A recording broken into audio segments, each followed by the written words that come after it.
بسم اللہ الرحمن الرحیم۔ السلام علیکم خواتین و حضرات، ویلکم ٹو مائی چینل۔ یہاں پر آپ کے ساتھ بہت بڑی اور اہم خبر شیئر کریں گے۔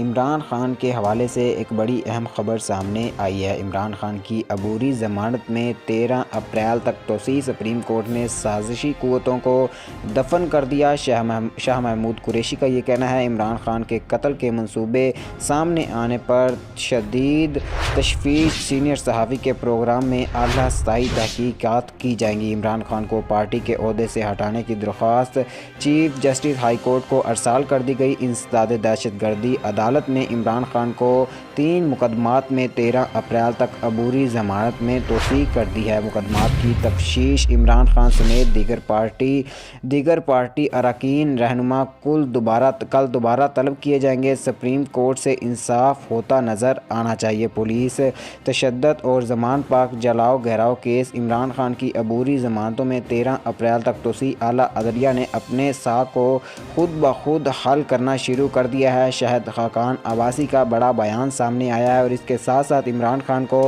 پارٹی کے چیئرمین کے عہدے سے بھی ہٹانے کی تیاریاں اس وقت کی جا رہی ہیں۔